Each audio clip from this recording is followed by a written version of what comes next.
Hey everybody, welcome back to the channel where we review anything and everything. And today we are getting into the BiBury Multitools Pliers Pro.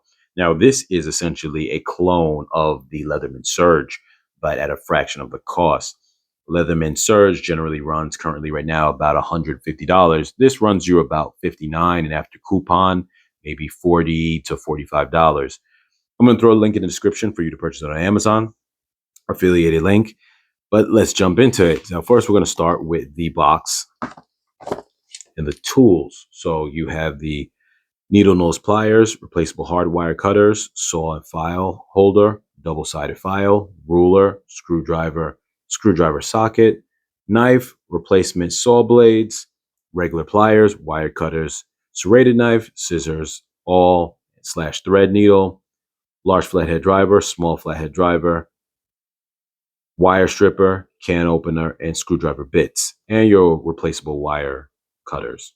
Now, this tool feels very substantial. It definitely feels like it's got a lot of weight to it. And obviously, it's because this is the big brother to the Wave, essentially.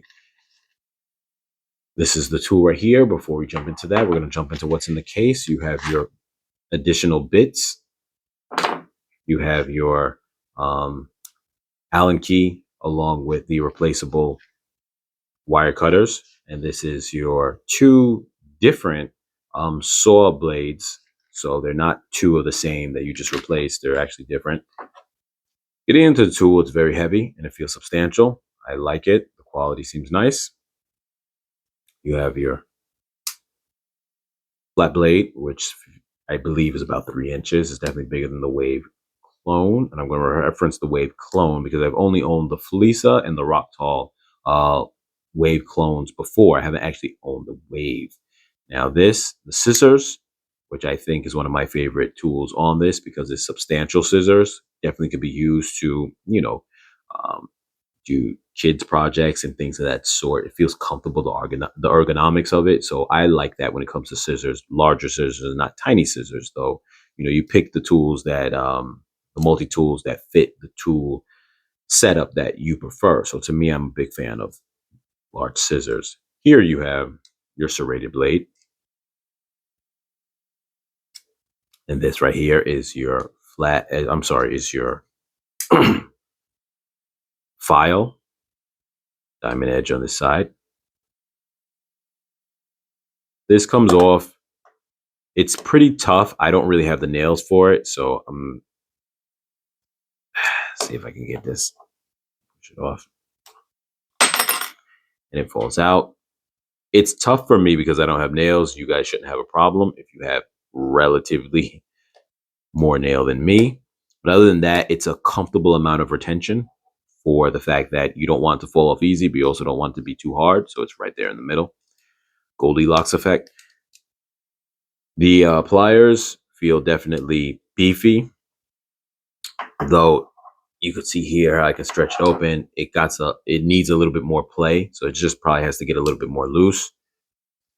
On this side over here, we have the this is the screwdriver, but what I wanted to say was that it has a double Phillips bit.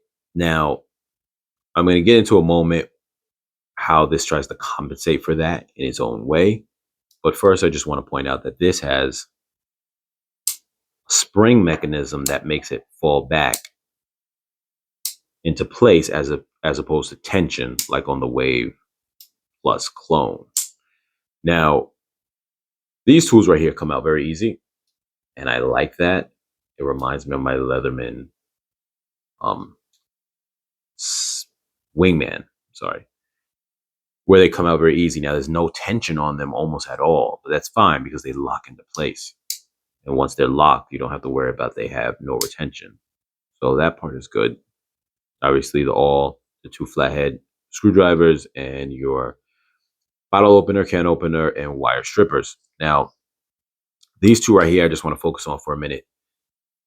In the case of this just having a double-sided Phillips bit, this has two flathead bits on it. But on the off chance that you just happen not to have this on you or near you at the time, maybe your case is sitting off somewhere with this in it, and you are not able to reach it, or maybe you're underneath a car, you're doing some kind of work at that moment and you need the flatheads. While this would seem redundant when this is near you, it's not redundant when this is not near you. And in that case, if you just had this fit driver, you would say, okay, well, now I need a flathead, and you have that. So people had spoke before in reviews about how this feels redundant. I think that that's negated by the fact that this is not a flathead and Phillips head bit. It's a double Phillips, which then makes this less redundant to have. Um, and aside from that, I really like this tool. I think it's really nice. If you need yourself a more affordable surge, this is an option. And I think the quality seems to be there. And like I said, link in the description if you want to purchase, affiliated link on Amazon. And yeah, put in any comments below what you thought, what you think. Do you own one of these? Are you looking forward to buying one of them? Have you actually had the Rocktile, which there is a version of this clone that is a Rocktile branded version, which may or may not be as good. You can leave comments down below if you have that as well. And I'll catch you guys in the next video.